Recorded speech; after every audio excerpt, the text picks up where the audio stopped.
Okay, let's continue. So in last week class, we did not discuss about the important decision pitfalls. Okay, so there are three important pitfalls, which is first, measuring the cost benefits as proportion rather than absolute dollar amount. So what does this one means? Okay, so let's say that you want to buy a new laptop. So the store near a campus sell it at RM 2020. So your friend tells you that a computer shop at Paku Jaya sells the exact models at discounted price. So after a discount, the price of the laptop is now RM 2010. Since the computer shop at Paku Jaya is still 30-minute walk, where should you buy the laptop? So here's the thing, the structure of this case study are exactly same as the previous example, except this time round, the price that you have to pay is dramatically higher than the price you have to pay for a video game. Remember the example about video game that we talked in the previous video? So again, as before, the benefits of buying a new computer at Pago Jaya is the amount that you can save, which is in this case is RM. Same, the amount that you can save by buying a computer at Pago Jaya is the exact amount that you can save by buying a video game at Pago Jaya. Okay, same amount. And since the location of the computer shop is same as the video game, so the cost for you to go to the computer shop at the Pago Jaya is the same cost that you have to go to the video game shop. Okay. So here's the thing. If you are rational, you will make the same decision as you made before, regardless whatever your decision are were. Sorry, regardless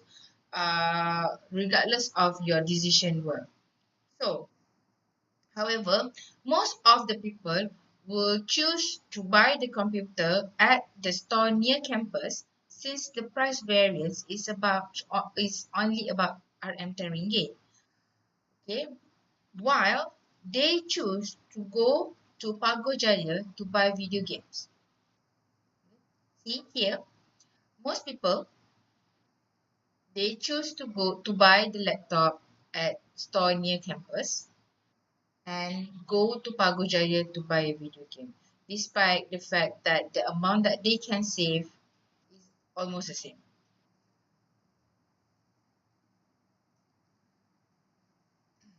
Okay. So why most people make this decision?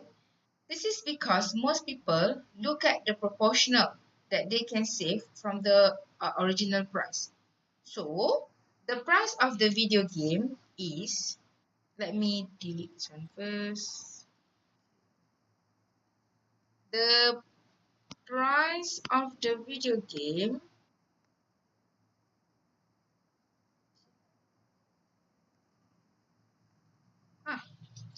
okay, the price of the video game is RM 25.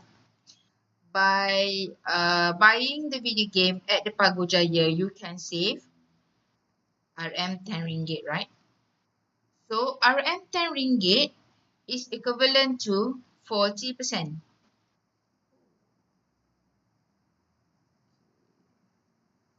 40%. Where did I get this number? I get it by 10 ringgit that you can save over the original price of 25 times 100.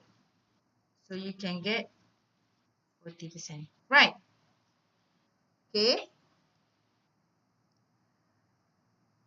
But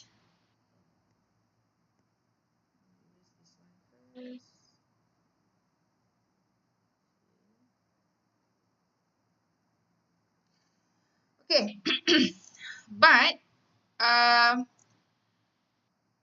the price of the laptop, if you choose to buy the laptop at Pago Jaya, so the original price of the laptop is RM 2020 and Pago Jaya sells it at RM 2010, meaning that you save RM 10 ringgit.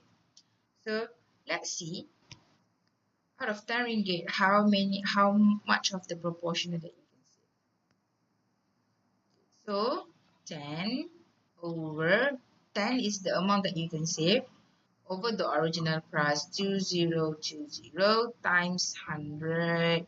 So you can save for about 0.49%.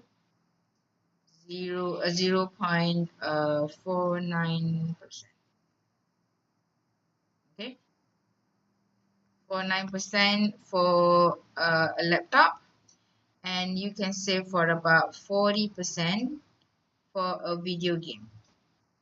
Okay, so most people think that by by uh by by going to Pago Jaya to buy a video game, the trip are more benefit to them compared to buy the laptop at the Pago Jaya, because you can only save for about, the proportional is about 0.49%. So what's problem with this idea? The problem is this is not the right decision ever, because we should not look at we should not look at the benefit of the trip to Pago Jaya as the proportional. We should not look at this. This is the proportional. We should not look at this. We should look at the benefit to Pago Jaya as an absolute dollar amount that we can save. Meaning that rather than look at how many uh, percent that you can save, you should look at the value itself. The value itself. So this $10 is the absolute amount.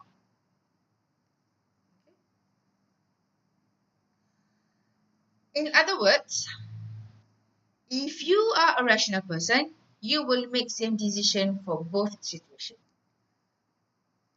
If you decided to go to Pago Jaya to buy the video games, which cost you, benefit you RM 10 ringgit, therefore you will make the very same decision by going to Pago Jaya to buy the laptop, and it will save you 10 ringgit as well. That is pitfall number 1. Moving on, let's take a look at pitfall number 2. What is pitfall number 2? Pitfall number 2 is ignoring the opportunity cost. The opportunity cost is an active that is the value of the value of all must be foregone to engage in the activity. So meaning that if buying a computer at Pago Jaya will not make you if buying a computer at Pago Jaya will cost you put it this way, you there will be a live FIFA match yang akan tayang dekat TV. Okay, it goes something like that. So at that same time, you have to go to Pago Jaya to buy the computer. So sama ada you pergi Pago Jaya and then you miss the match, you tak boleh tengok sukan tersebut, you tak boleh tengok live FIFA tersebut, ataupun what. So this is referring to the ignoring the opportunity cost. So many people make a bad decision as they choose to ignore the value of such foregone opportunities. they choose to ignore the value of the opportunities yang dia dah lepaskan. Okay, so to avoid overlooking at the opportunity cost, the economists often translate a question such as, should I go to Pago Jaya and buy the computer, to something like, should I go to Pago Jaya or watch the live FIFA match? So, masa tu you nak pergi Pago Jaya ke you nak tengok apa tu, bola? Pilih salah satu. You cannot choose both. Okay? So that is the ignoring the opportunity cost. So how about the third pitfall? The third pitfall is failure to ignore sunk costs. So when deciding whether to take an action, the only relevant costs and benefits are those that would occur as a result of taking the action. Sometimes people are influenced by the costs they ought to ignore. Okay? So other times, they were comparing the wrong costs and benefits. It happens actually. So the only costs that should influence a decision about whether to take an action are those we can avoid by not taking the actions. So,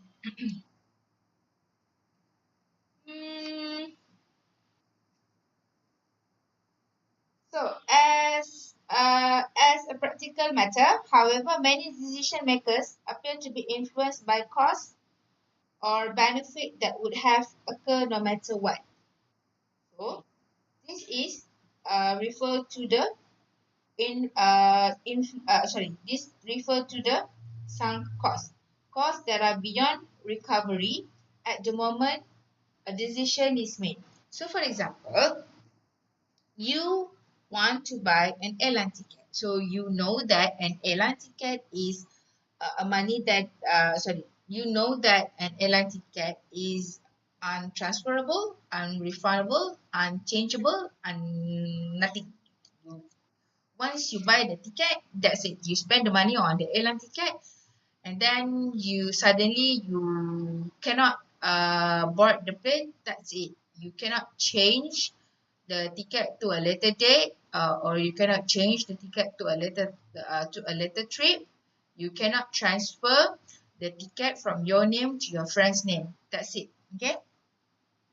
So that is a sunk cost. Cost yang apa nama ni, yang tak boleh nak recover lagi. Okay? Yang you tak boleh nak buat apa-apa. Once you spend, that's it. Gone. Okay. So that is the three important decision on pitfalls. So, lastly, let's take a look at merits and demerits of economic system. For those who choose to buy the textbook Principle of Economics yang I tunjukkan tu, it shouldn't be any problem because details you can read, you can find the details from that book. For those who did not have the books, you have to figure out, right? So in the economic system, in this world, we have several economic system. So the first economic system yang ada kat dunia ni, and it goes wide and like really wide, is a capitalism.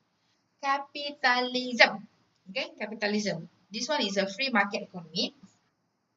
So capitalism, what are the countries which employs capitalism? So one of the example is America. America is a capitalism economy, so they adopt a free market economy. So what are the merits for free market economy? So in free market economy, decisions are made quickly. All economic decisions are made through the price mechanism. So for example, market price will rise if there is increased demand, and market price will fall if there is decrease in demand. Maksudnya, harga barang akan boleh naik dengan tiba-tiba. Tiba-tiba hari ni harga barang 10, let's say hari ni you beli pen. Sorry, let's say hari ni you beli apa ya? Itu yang benda yang boleh padam-padam tu. Apa? Correction tape. Yes. Correction tape. Let's say correction tape Hari ni you beli correction tape at the price of RM10. And then RM10 lah sebab tak ada demand. Let's say besok you beli correction tape tu, so you suka pakai the correction tape, and then you want to buy you want to buy more of the correction tape. But now the price of the correction tape spike from RM10 to RM20 because of the high demand. The high demand, it can be from anything. It can come from anything. Maybe yang awak punya apa tu, liquid paper tu dah tak ada, dah out of production, kan? It can be because macam sekarang you have you ada two options, sama ada you nak pakai correctional tape ataupun you nak pakai liquid paper. So since the demand is on the liquid paper, the correctional tape, the price of the correctional tape is lower. Right now, the liquid paper dah tak produce lagi, let's say. Dah tak produce lagi. So, whatever thing, the only things that available in the market is only correctional tape. Because of, this is a free market economy, so the price of the correctional tape will spike because they are high demand on the product. So, katakanlah nanti orang dah tak pakai pen lagi. Orang pilih untuk pakai pensel. So, bila orang pilih untuk pakai pensel, dah tak ada orang nak pakai lagi correctional tape tu kan. The price of the correctional tape will drop because no more demand. So that is how capitalism economy system works. Okay, incentive to work. Because all profit are privately owned, producers work hard to accumulate wealth. So in this economic system, individuals are free to accumulate as much as wealth as possible. Later on, later on awak akan pergi bekerja. Okay, for those who has the opportunity to work with the US company, you will rasa the feeling you get a profit sharing. Profit sharing ni kebiasaannya company-company yang mengamalkan dasar ekonomi kapitalisme dia akan buatlah. Dia akan beri profit sharing kepada pekerja dia. So semoga pakai kaya. Okay, the next merits for free market economy is that economic efficiency. So the concept of efficiency refers to the maximum output that can be produced with limited resources or input. So itu yang dimaksudkan sebagai daripada economic efficiency tu So because the aim of a firm is to maximize the profit, so the firm must ensure its production is always at the high level of efficiency. Kita akan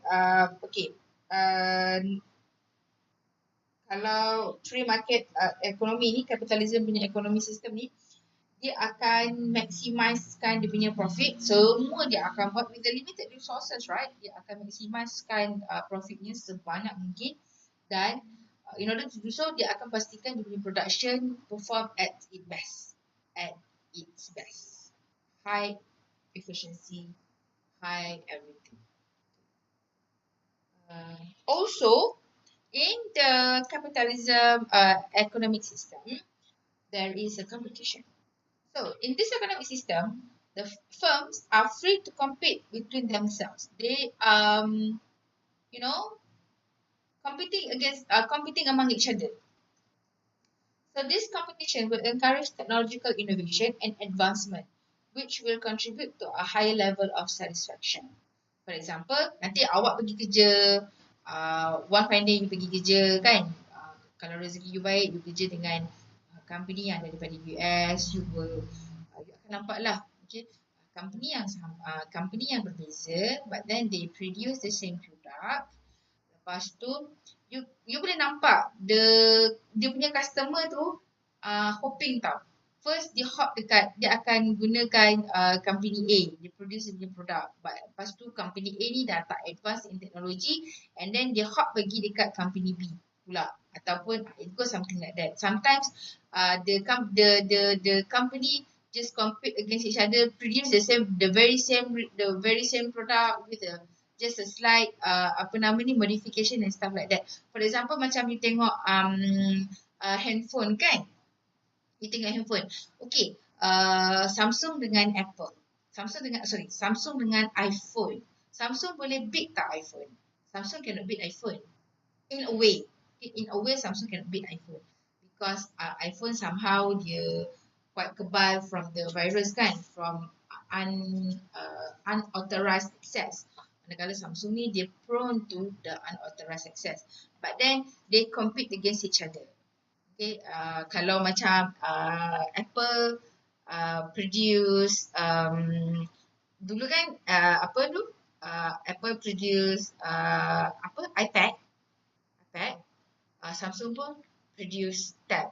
Remember ada satu produk Samsung ada punya tab sebiji iPhone punya iPad. So they compete against each other. Okay, what about demerits in capitalism economic system? So of course lah in this free market economy, the social life are often neglected. So the social life memang neglected because the company focus on making profit, on maximizing profit. Dia tak peduli pasal orang lain.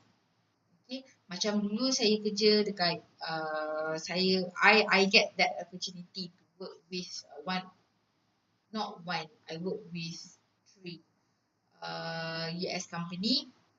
So dia memang nak profit, dia tak peduli you kerja macam nak mati pun dia don't care.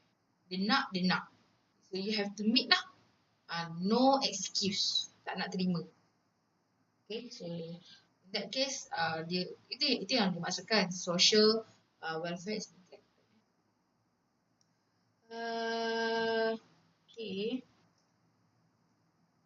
Apa lagi? Okay, wastage of resources. Okay, wastage of resources.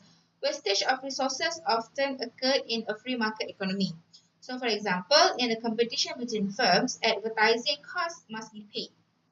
So if the advertisement are not effective, the advertising cost will be wasted lah. Such a waste of course, since free market economy encourage competition, of course dia akan ada monopoli. Okay, monopoli. So free competition between firms in the free market economy may result in firm yang paling advance teknologinya, paling efficient, paling bla bla bla, dia akan monopoli the whole thing. Market sekarang siapa yang monopoli? For example, market handphone, gadget. Firm yang mana yang monopoli the market? I do think that Apple monopoly the market. Maybe I think it goes between Apple or Samsung. Tapi I tak rasa yang you sanggup berdiri lama-lama tunggu Samsung product launch kan. But Apple does. Ada yang sanggup berdiri, sanggup tunggu dekat store Apple semata-mata nak jadi one of the very first people yang beli produk produk handphone yang terbaru. Ingat tak berita tu? Ada juga orang yang sampai sanggup buat benda kerja-kerja yang tak senonoh semata-mata nak cari duit, nak beli handphone, nak beli iPhone. Okay. So one important thing one of the many important things in the free market economy, the demerits in the free market economy is that price instability. Okay?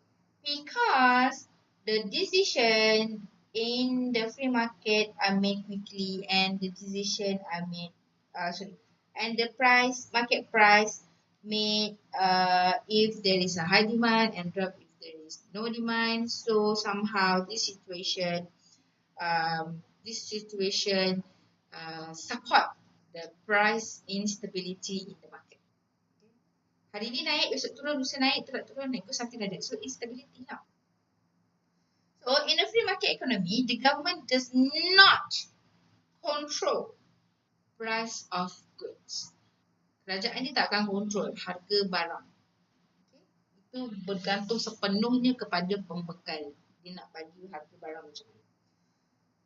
So the price of good are determined by the power of supply and demand. Tadi kita tengok dekat merits dia, kalau ada high demand, so harga akan naik. Kalau tak ada demand, harga akan turun. So demeritsnya price instability lah. Okay. Whereby the price controlled by the supply and demand market. If the demand exceeds supply, the market price will increase. Sebab kita lack of resources kan, kita tak ada cukup produk nak support the need, so of course the price will increase. This price increase will burden lower income consumer.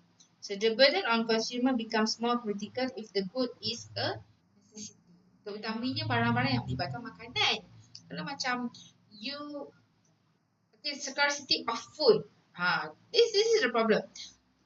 Problem of scarcity, katakanlah masalahnya adalah kekurangan makanan. So disebabkan kekurangan makanan, kita ada high demand.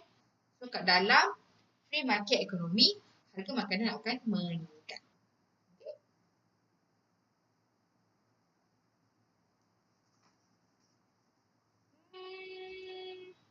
Ada banyak lagi points on details on free market economy. So you have to find it.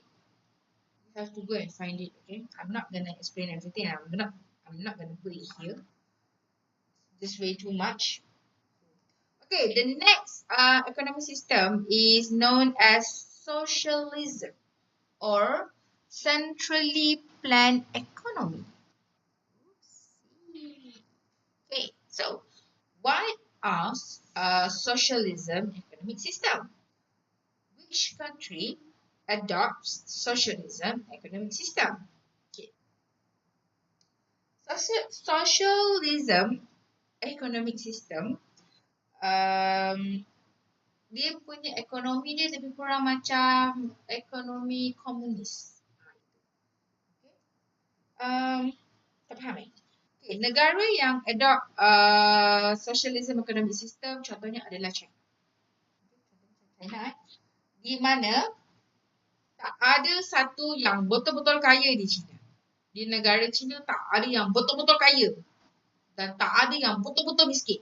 Tapi capitalism economic system memang ada yang betul-betul kaya dan ada yang betul-betul miskin. Memang ada. Yang miskin tu yang memang betul-betul miskin lah. Yang tak ada rumah, tak ada apa tu kan. Tapi under socialism economic system, perkara tersebut tak berlaku. Okay. The wealth and income are distributed evenly among the kaya and the miskin.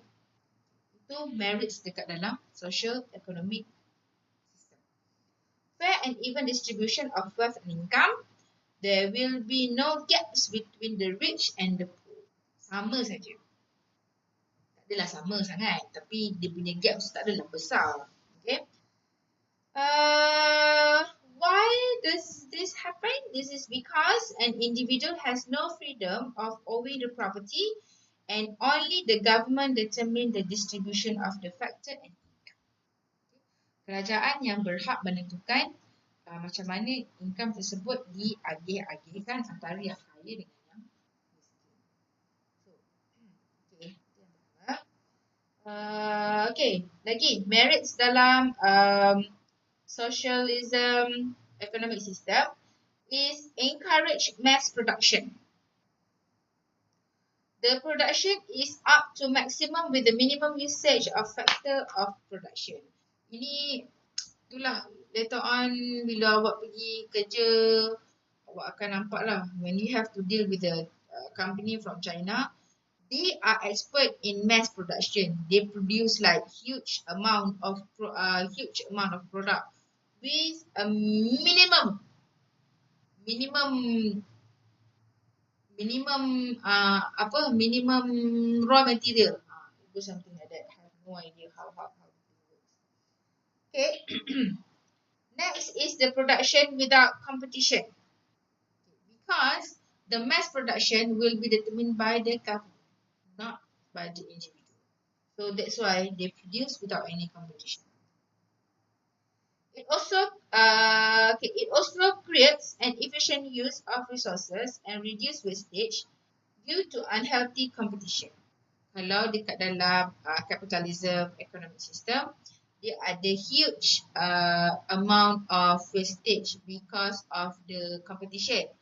Tapi dekat dalam socialism economic system, dia the amount of the wastage tu akan reduce. Sebab ni dia tak ada wasted bla bla bla.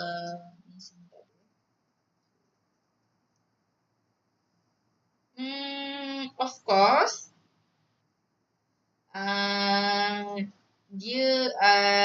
socialism economic system ni dia akan create economic stability.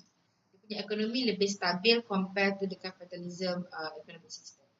Sebab kan dalam capitalism tu dia punya harga ditentukan based on demand and supply, tapi dekat dalam socialism ni benda tu tak berlaku. So dia lebih stabil lah.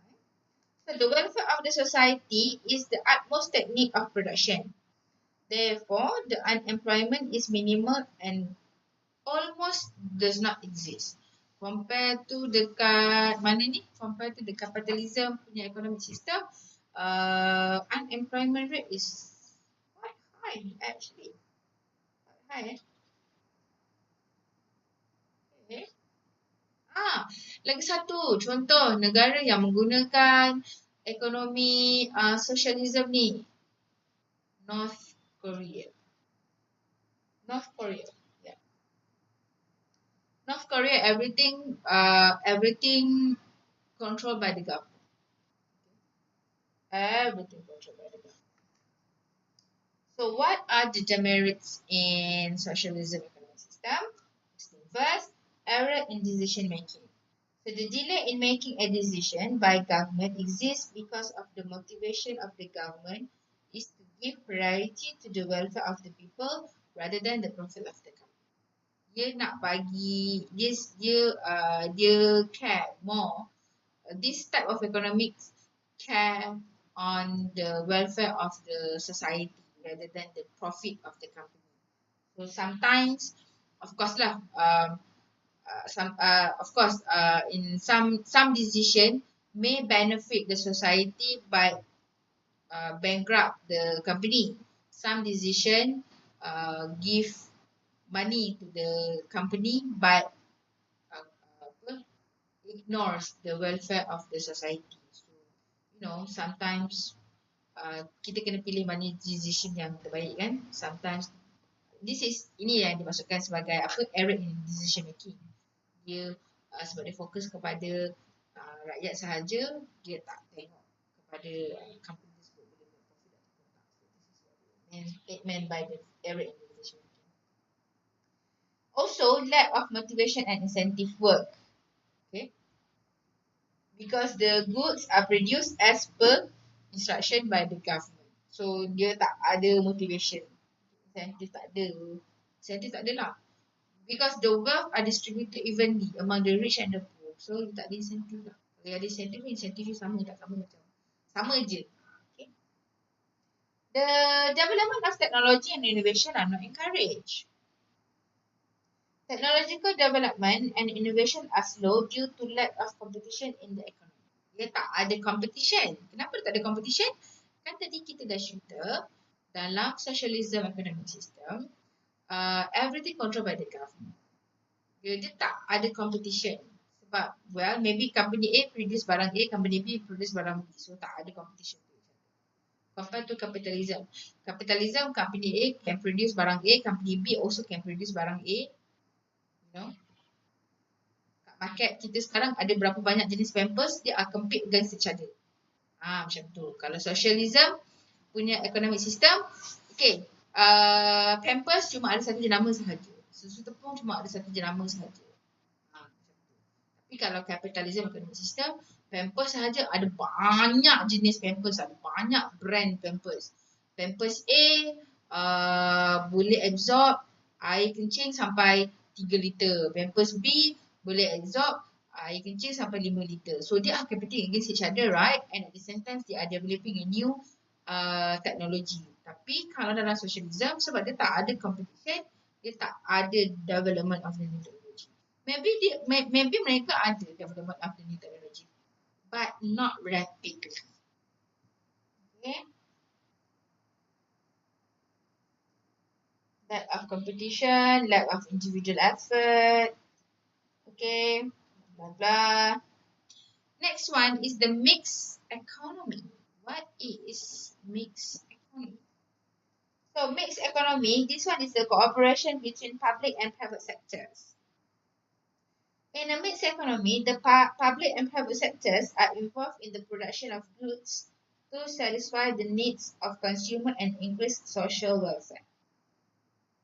Okay, the private sectors, okay, the firm produce good for profits, while the government produce goods for welfare. So, maksudnya kalau negara yang mengamalkan mixed economy, dia ada kedua-duanya lah. Dia ada profit for the firm, dia also take care of the welfare of the society, you know. And of course, it has more options. Okay, it has more option or more choice lah. In the mixed economy, the government produce public goods while the private sectors produce private goods. Mungkin barang yang sama, tapi produce differently. The private sector produce lah barang dia. The public sector produce lah barang dia. Barang yang sama kan, tapi naik-naik. So therefore, in this case, dia akan ada banyak pilihan. Pengguna akan ada banyak pilihan. More types of goods will be produced in the mixed economy compared to a free market society which only produce private goods. Macam dekat Tesco kan, you beli, katakanlah, you beli barang, contoh ni irrelevant sebenarnya, tapi if it helps you to understand, then that's that. Katakanlah, dekat Tesco, awak nak beli kitchen towel, tisu yang guna kat dapur tu untuk apa? Untuk lap-lap, something yang digunakan untuk bila you goreng, nak angkat barang goreng tu kan, nak bagi minyak tu serap kan, dia pakai tisu. So that is the kitchen towel. Kitchen towel kalau dekat macam contohnya dekat Tesco, dekat Giant, I think ada tu. Dekat Tesco dia ada banyak jenis brand. Dan dia juga ada brand Tesco. See. So, dalam banyak-banyak brand yang ada dekat Tesco tu, dia akan competing against each other. So, Tesco pun keluarkan juga produk dia. So, ada banyak pilihan untuk pengguna pilih. Pilihlah yang nak yang mana satu. It goes something like that. Okay. What are the demerits in the mixed economy? Because mixed economy is a mix between the private sector and the private and the public sector. Of course, it would have a conflict of opinion between the individual and the government. Okay. Mungkin government because the government standpoint is they want to take care of the welfare kan. They produce items that is focusing on the welfare. Tapi the private sector, they produce the product based on the standpoint. So of course lah, dia akan ada conflict of opinion, conflict between these two type of people kan.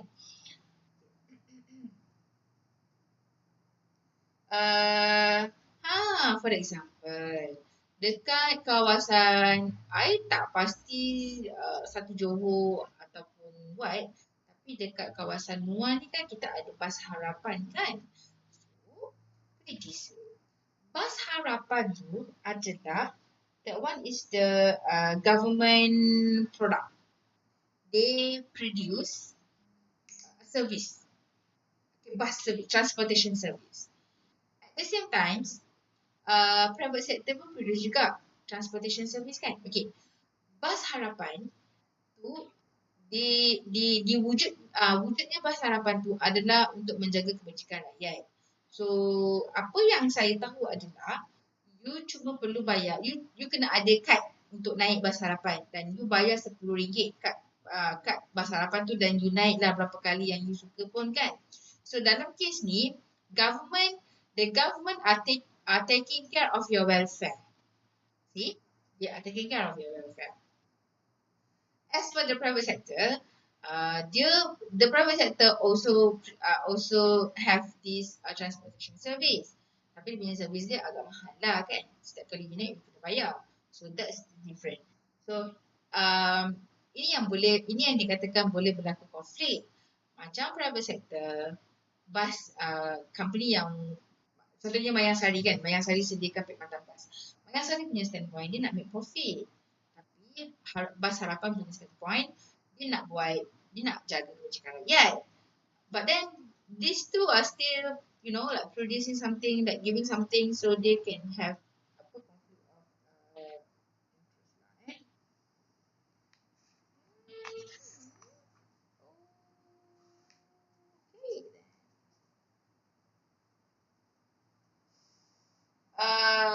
Okay. Another demerits in mixed economy is the possibility of market and economic instability. Due to the quota system that has been introduced by the government, the tendency of misconduct in order to gain profit by the party concerned lead to black market and price hike. Macam contohnya rokok kan, rokok. So government, kerajaan ada sertakan quota something, certain price, bla bla bla. But then you perlukan rokok. Orang yang kilang yang produce rokok, dia nak jual rokok. Tapi rokok tu tak boleh masuk banyak-banyak lambatkan rokok. Sebab apa? Kerajaan adalah kuota-kuotanya sekian, bla bla bla. Demand untuk rokok tu banyak. So apa yang berlaku? Dalam kes ni dia akan ni yang berlakunya black market. Boleh beli rokok dekat black market kan dengan harga yang murah. Rokok seluduk. Inilah yang dimaksudkan.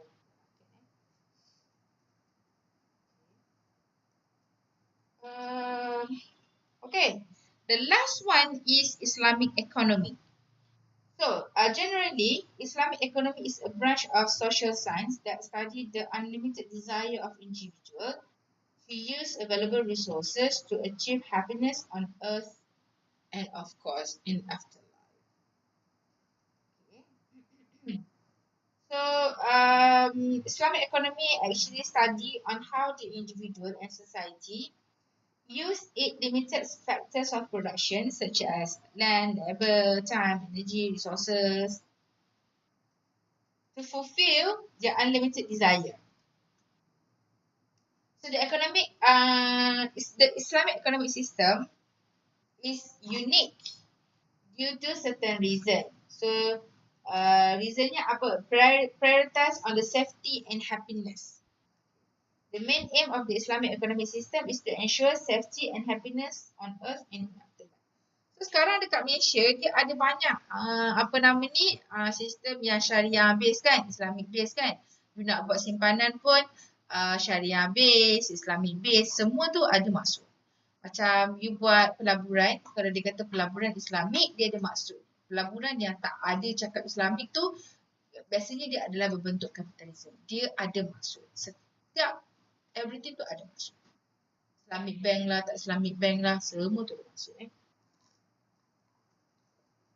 Okay, again as I said before, the details of this economic system can be found from Principle of Economics textbook, the one that I showed you. So I think that's all for chapter 2, thinking like an economist. Um, Please guys, I do hope that these video notes benefit you all. If you are not you okay, feel free to write down any comments on the comment section below. I dah macam YouTubers gitu. So feel free to write down any comments. Just I'm open to all. Okay, I'm trying this new method. So if you think that this video notes is completely ridiculous and not helpful at all, and you prefer to have notes as usual, just let me know. If you think that this video notes helps you in a way, because like when you want to study, you have to play the video. It feels like you are in my class over and over and over again. That is why I decided to come out with the video notes. Rather than you baca, why don't you listen to me? And then bila you baca, you didn't write anything. You just hafal. But by listening and watching the video notes, you akan dengar, and at the same time you will make notes, and then at the same time you will have to think. So that is the original purpose. But if you think that this move is not good, just let me know. We'll try something else. Okay, that's all for today. Be seeing you next time. Bye.